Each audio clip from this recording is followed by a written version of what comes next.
welcome to the Martial Perspective. Today is March 26, 2026. And today's featured guest is Master Emma Gerhardt, who her grandmaster affectionately calls the Red Devil. Thank you for being on the show today. Thank you for having me. Man, so I've got to know your family pretty well over the years through martial arts. Your dad is a fellow police officer, now chief. So I got to know him, and he actually tested me in judo so I could compete at the World Police Fire Games. Oh wow, I didn't even know that. So that's awesome. Yes, ma'am. So you're a young up and comer in the AAU circuit in the point sparring, or is it Olympic sparring? I've done both. Um I have done Olympic. I'm actually going to be doing Olympic again here and there, but I more so am competing now just for the love of the sport and not necessarily for any accolades. I mean, as they're amazing, but I've already kind of done a lot of that part of my journey, and now my main focus is running the business and everything else that comes with that. Yes, ma'am. So what age did you start training martial arts? I started training martial arts when I was about 5 years old. I actually started in jujitsu, Mhm. and then I did that for a few years, and then I branched into taekwondo, and then like there was such a 9 day difference of like a click and like a love for taekwondo that I felt. So that just became my bread and butter, and I started actually didn't start fighting or competing in any aspect because I was kind of scared to get into the fighting. And so I just did it for fun up until black belt. And then once I got my black belt, I decided I wanted to start full contact fighting. So I kind of threw myself into the wolves, but it managed to pay off for me in the long run. So your grandmaster is actually your dad, Grandmaster Rob Gerhardt. And did he have the school already going when you started, or is that something that came a little bit later? It's something that came a little bit later. We were an affiliate with Budokai Academy. It was actually a jujitsu school. And we offered Mhm. to start teaching a Taekwondo program for them since their head uh, instructors were only jujitsu. And my dad had grown up in Taekwondo, and jujitsu, but Mhm. he was like, we could start a Taekwondo program here. So when we did that, it actually started booming. And me and my brother, where we started helping teach at a young age. I think I was 12 years old when I started helping teach classes as a red belt, and we Mhm. fell in love with it. The kids fell in love with us, like our teaching. And then from there, we grew so big that we were like, we're going to branch off and open our own school, but we'll still be a part of Budokai. But you guys can do the jujitsu portion and we'll run the taekwondo portion. So that's basically how that all happened. So we opened up a small school in Fairfield, and that grew and grew and Wow. grew to the point where we ended up closing that location and buying a huge building in Middletown. Wow. And now Budokai Academy of Martial Arts has two locations, correct? Yes, yes. We now have two. We have the one that we opened in Middletown, Ohio. We Me and my brother ran that location for I believe 3 years before we branched out and opened our second location, which is in Westchester, Ohio. Amazing. It's amazing how something can you plant a little bit of seed and it just grows and grows and grows. So, kudos to the Gerhardt martial arts family because you guys are all involved. Your mom, your dad, your brother, yourself, you're all involved in martial arts. Absolutely. It has been quite So, the journey leading um, up. um, so your dad, your grandmaster, your lineage is it Mudakan type or a Tang Sudo? What's your lineage? Well, it was from Brazilian Jiu-Jitsu, but Hmm. now we just go by the Kuki Wan. Okay, so your dad, who did your dad learn under? if you can, if you know that. Yeah, I can try to remember. I believe it was Grandmaster On that he trained under for Oh, okay. Taekwondo. Yeah, yeah. So that's who he trained under, which is yeah, that's how he came out to be and came about with running the school and everything like that. In Budokai Martial Arts Academy, do you guys do you guys do any of the traditional forms like the Tang Sudo forms or anything like that, or is you guys specialize strictly in the WT forms, the Kukiwon forms, the We, Tang Su or the Taegu forms? yeah, we do a little bit of everything. We actually have a instructor who specializes in forms. She has won nationals in forms, but she runs our forms program. So we kind of Mhm. base it upon the athlete. If the athlete wants to do multiple different divisions, then they will learn, like if they want to do compete in Tong Sudo and WT, then they will learn the Tong Sudo form. And we also have a Mhm. forms like specific class where they can learn multiple different types and then be able to compete in multiple different divisions. But a lot of that's based upon the specific athlete, not like you have to know every single form like your WT and your Tong Sudo in order to rank up. We only go by WT for our belt ranks moving up. Yes, man. So when I came through the ranks, actually I was I belted in WT, and now I'm going back to my lineage and I'm learning Tang Sudo. So it's a completely different just way of movement and way of training to learn those forms. It's not like Kuki One at all. So that's kind of what I No, found. yeah, there's I like the differences. That's like what I love so much about A this little bit different. sport is, yeah, So, there's never like a stopping point. oh, really? That's a good thing. It's good to keep learning and learning and learning. You can never stop learning, even when you get to ninth on, you're still learning. Um, what was your biggest obstacle coming up in Taekwondo that you had to overcome? Was it the fear of fighting? Was it? It could be anything. I would say for me, my biggest obstacle was probably the mental barriers that comes with the sport. So definitely the nerves of fighting. The cutting weight was definitely a major struggle, and the repercussion, like the effects that come with cutting weight, especially after you stop cutting weight. It really takes a toll, especially as a woman, like a young female. If you're cutting weight at a young age, it can really hurt you mentally or create some struggles, which I'm grateful I overcome now. But that's definitely probably one of the biggest issues that I had leading into this sport.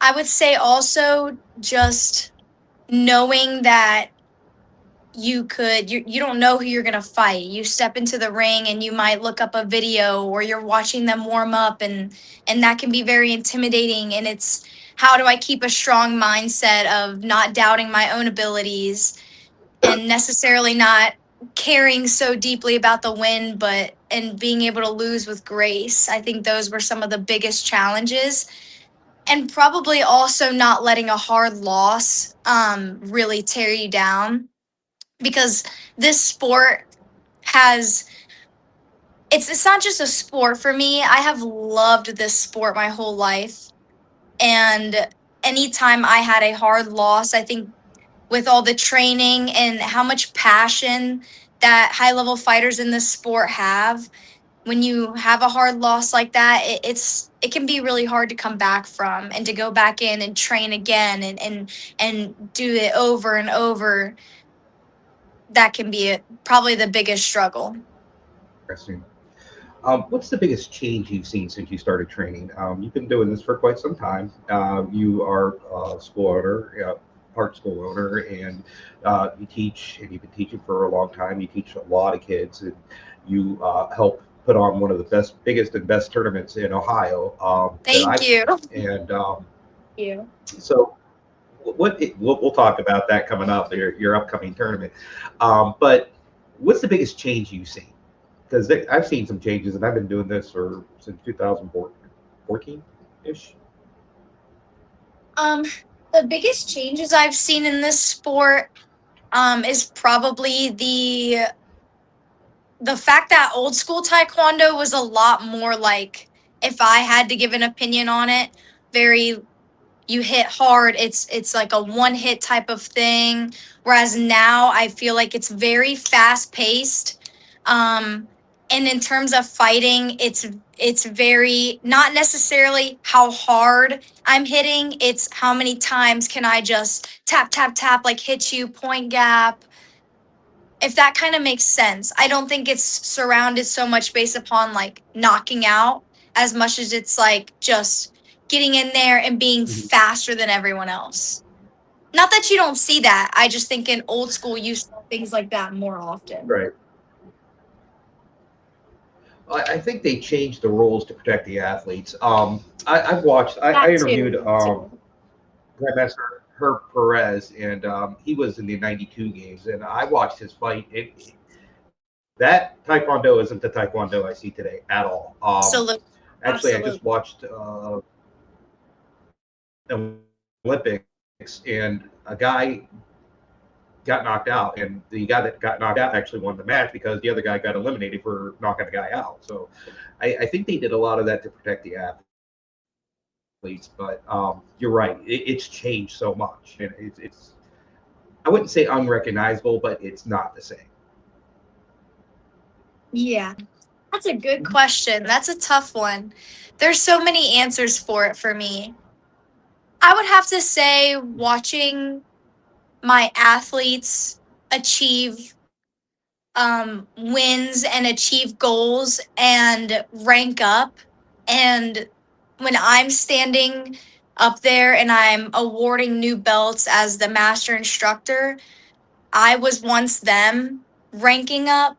So aside from, I think their accomplishments to me are greater than my own accomplishments and more of a joy for me to see, because it's like almost unreal and almost impossible to explain the feeling of knowing that you're doing this for these kids, you're training them, and then they go out and they're succeeding and they're progressing, and it's all kind of under your legacy, I would say. Is the best way to put it, is knowing that that's what I get to do for the rest of my life. And some of my students, in their eyes, I'm like a second home to them, maybe an outlet for things going on at home. The only thing they care about in life. I've had, athletes just that's all they want to do, is they just want to be here and they want to train. Like, I've had athletes just, whenever you get the ones that talk about how you've changed their lives, that's definitely the most heartwarming thing I could experience in this sport, is anything I can do for my athletes and all athletes in general.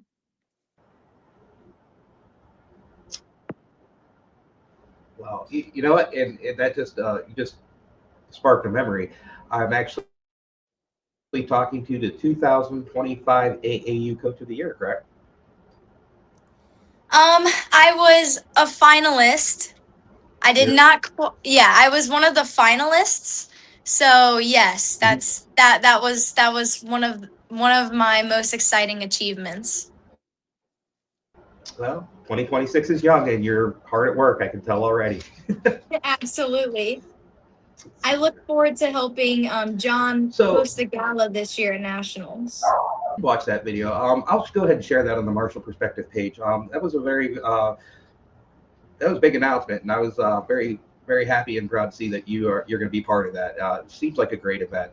I'm not going to nationals this year. I've got some other things to do, but I'll be keeping tabs on that. So is that going to be live? I believe so.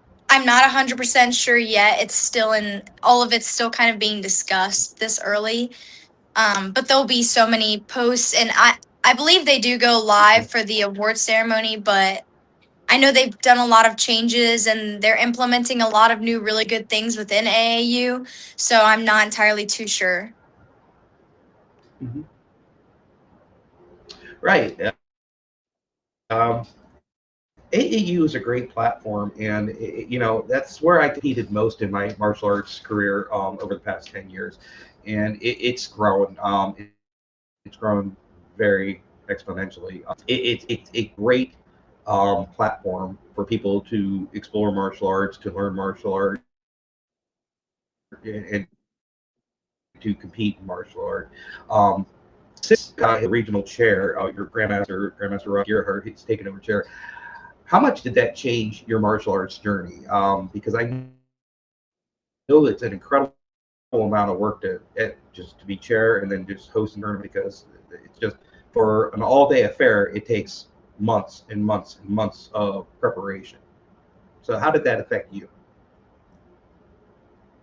That affected me in so many ways because it was huge for Budokai and AAU because we were bringing a Taekwondo championship to Cincinnati, which was really exciting because before there wasn't an Ohio chair actually. So we were really excited to have someone in that position now that could run tournaments in the Cincinnati, Ohio, and bring more people to this place and be able to further grow the districts and be able to get more competitions for athletes to go to. So it was very huge to First of all, I always will applaud for anyone who runs a tournament because it is so much work and setting up and tearing down. Like after the tournament's over, after you've run it all day, you got to take everything apart, put everything back. Like it takes an army. One thing I've learned is it definitely takes an army and anyone willing to help do something for that person because without the help, we wouldn't be able to do it. Without our coaches and our staff and our volunteers and the referees, we wouldn't be able to accomplish any of these incredible things for athletes that we're trying to do within the AAU. So it's just one thing where you're like, you have to have people on your side. You have to have people who are going to be able to help you. You just can't do it alone. So I'm forever grateful for the people that do I think help us accomplish it. I think you guys are doing a fantastic job thus far, and this is what, your third or fourth year. You guys are just killing it down there. Thank you so much. This will be our third year. Yes, this is our third time So, running the AAU Ohio State Championships. And then we also have a tournament in the fall. That's not a qualifier, but it is AAU sanctioned. So that one's really exciting too. And we get to host two every year, which is incredible. wow, that's really fantastic. And kudos to you guys. Keep it up. I mean, proud to be affiliated with your family. I've known your dad for quite some time now, and like I said, I met him through AAU. And that's the thing about AAU. When you go to a tournament, you don't see the egos. You don't see people standing on soapboxes, pounding their chest, saying, "I'm ninth on. You must bow to me." There's a lot of mutual respect, and that's the thing about AAU. Very, you know what I mean? Absolutely. Actually, to speak on that, I have a good example because I recently competed, and at the competition, one of my athletes is a red belt. She's 18. Sorry, she's 18, and I was sitting there, and one of my other coaches, who was gonna coach me, we had another athlete going, and so he told her to sit chair for me and just sit in place and be my coach, and she was like, "Oh no, she's not gonna want me." Like blah blah blah blah. So after I got done fighting, I was like, "Did you not think I would have wanted you to coach me?" And she was like, "Well, I'm only a red belt. You're a master rank, and you're the head instructor, and I'm just a student." And I was like, you that doesn't rank doesn't matter to me. Like you have fought, you know the game, you see it all the time. I absolutely would let you sit chair for me on any given day, and I don't see any problem with that. I personally I see the respect of there being like a head instructor. I see why the rank system is put in place.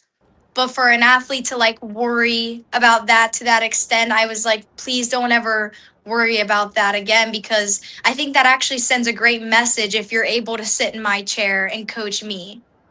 Right. Well, at a young age, being a master and a head instructor, and the park school owner, you have a lot of humility, and you're very, very humble. And that I don't see. I'm 43 years old, so I'm old enough to be your dad. But that's something I don't see.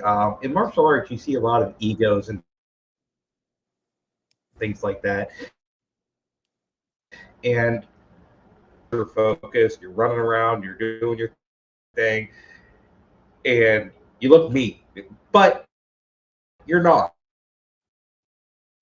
And I mean, once you get to know, you'll say that you do come off kind of intimidating, and that I'll say that. I often tell people, don't let my size fool you. Tiny but mighty. That's Well, my my myself. I've seen you train.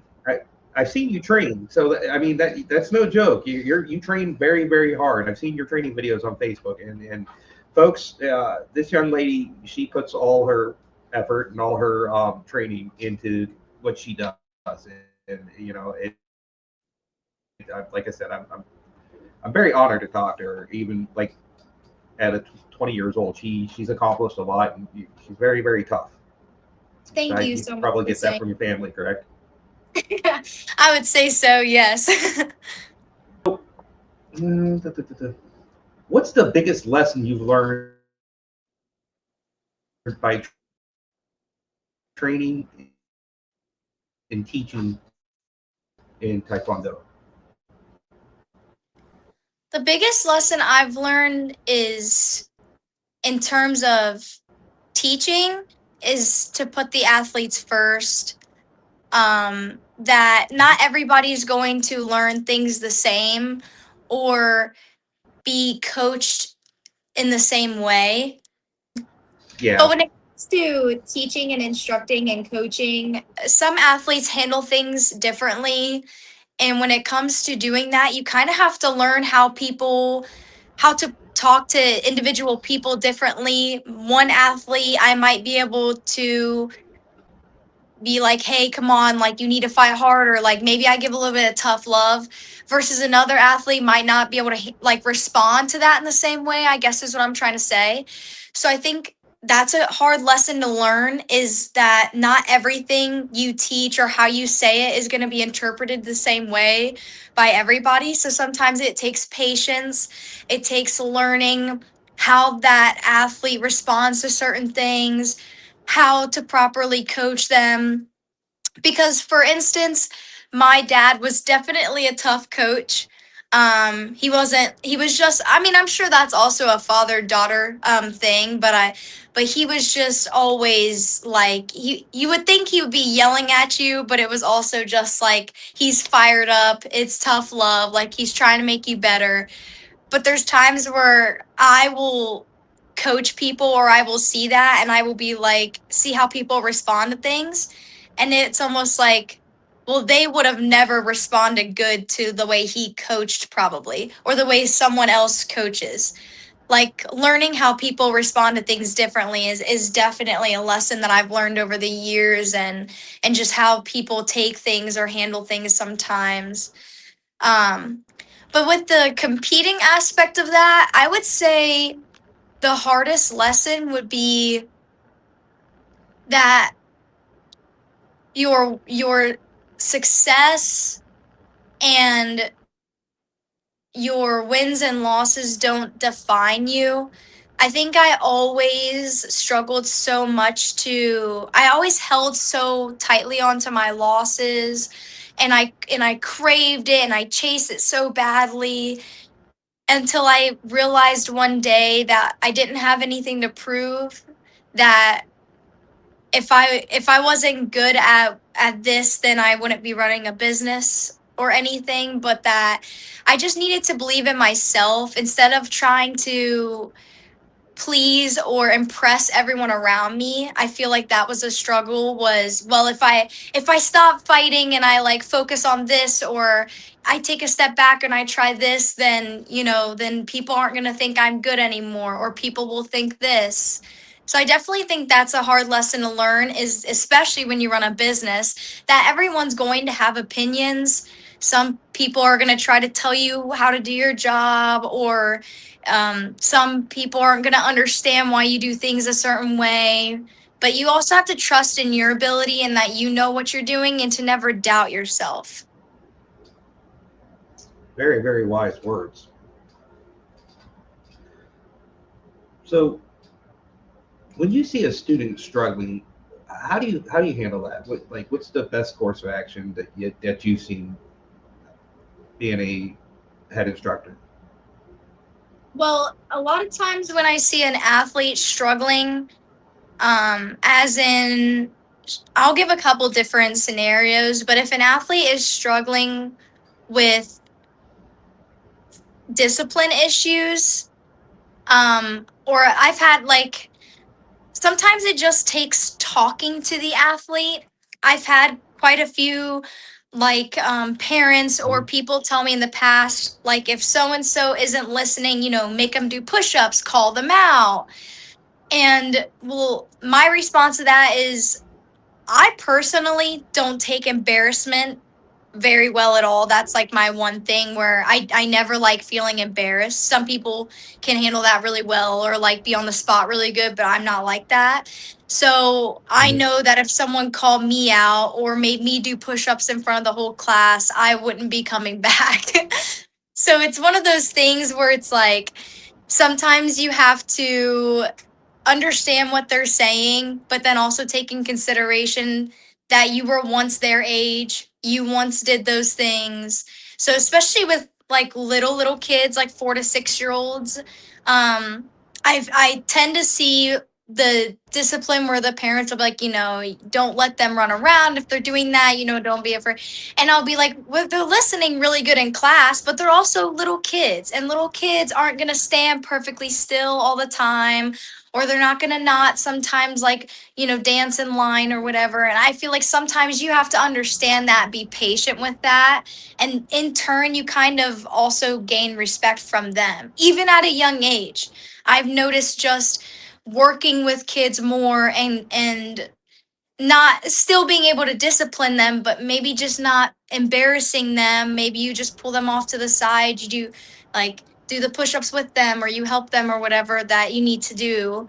Um, it's just, it kind of sends a different message than just kind of putting them on the spot like that.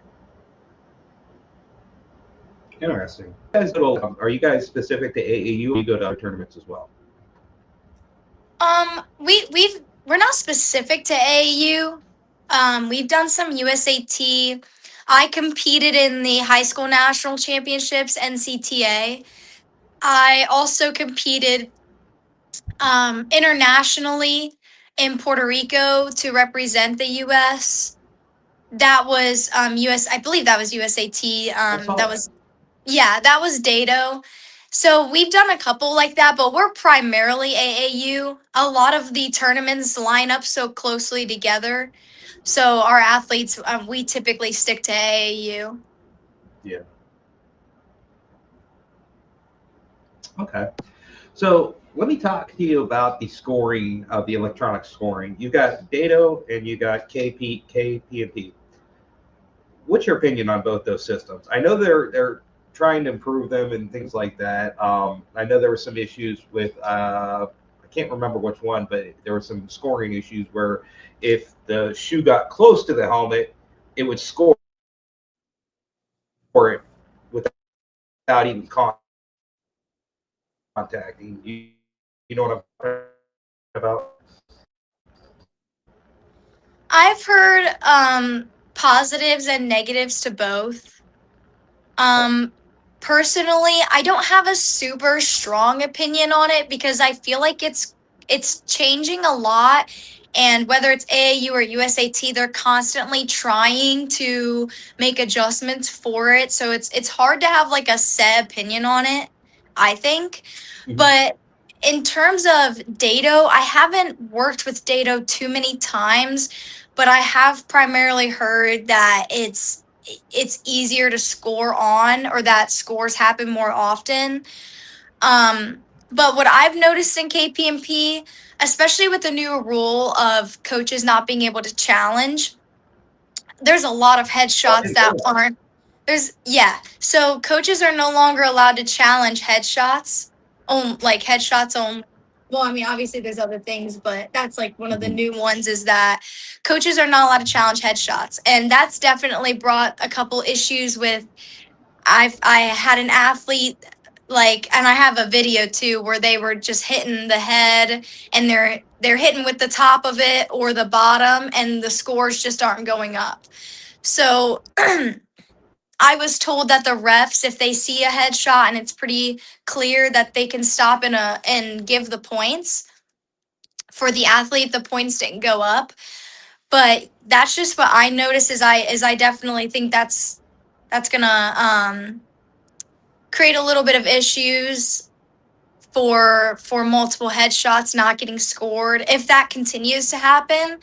But I also think the refs are trying to compensate by adding those points if it's pretty clear that the headshot was scored and then the points just did not go up on the system. Right, right. Well, I hope they fix that. Where do you see yourself 10 years from now in the martial arts, if you can look that far?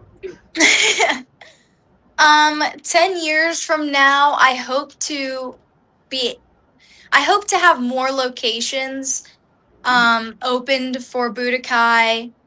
I want to have like a lot of dojos and I want a huge competition team. I hope to be bigger in the AAU. Um, I have always had such a compassion for the athletes, the sport, the mindset, everything that comes in accountability with this. So I just think that I could do good by the AAU and help. So I would hope to maybe have more with that in the future. Whether that's a coach in some ways, like helping out the athletes, anything I can do to better grow not only Taekwondo in general, but better grow the AAU and the districts and all of it as a whole. So I just hope to be able to work with that. That's why I'm very excited for the gala as well. I'm so excited that I get such a huge opportunity like that. So I'm hoping that eventually there's only more to come. If you keep doing what you're doing, I think the sky's the limit with you. And like I said, you're doing some fantastic things, and I'm very honored to speak with you. So we're coming up on about 40 minutes here. Is there anything else you'd like to add? Um, I would like to add that I don't think that I would be remotely where I am if it wasn't for my dad. My dad has Mhm. taught me so many values and important lessons to live by. He has always been my rock and always told me to never give up. He when all the odds were against me as typically being the underdog or the smallest in my division, he always had 100% faith that I could secure any win or I could achieve anything I wanted to in life. And he has also done so many things in life with um the having the chair or any of his accomplishments he has done for my future and for me. So I am forever thankful for my dad because without him, I don't think I would be where I am today. Because there was so many times I wanted to give up or quit, or I didn't want to do this sport anymore when it gets so hard because you're fighting full contact at the black belt level, the trainings, just the cutting weight, it takes so much, and he never let me quit, and I'm so grateful that he made me get my butt right back out there if I was giving him a hard time, because he definitely has helped make me who I am today, and I'll always be grateful that I have such an amazing dad. That's awesome. absolutely. Your mom and your dad are my brother and sister in blue. I have the utmost respect for him. And he's going to be on the show here. I don't know when, whenever he gets. I know he's very, very busy, but we're going to get him on the show and talk to him. I want to apologize to you for the connectivity issues. I'm going to try to clean that up. But I'd like to have you back on the show after the gala and everything, and see where you're at if you're up for it. Absolutely. Thank you so much for having me. I think what you're doing with this is incredible, and I love that you're recognizing people for their talents in this sport, and I think that sends a message and it creates outreach, and it's an incredible thing. So thank you. Thank you for being on the show. Again, I'm going to clean up the connectivity issues, and I do apologize. That really hasn't happened yet. So there's No, a it's first for okay. everything. I happens. It happens. I was still able to understand you for the most part, so it's all good. Thank you. Thank you for having So me. we'll get your dad on the show, and hopefully we can get Master RJ on the show as well. Yes, yes. The whole So, crew. yes, ma'am. So thank you, thank you, thank you. Always like, share, subscribe, and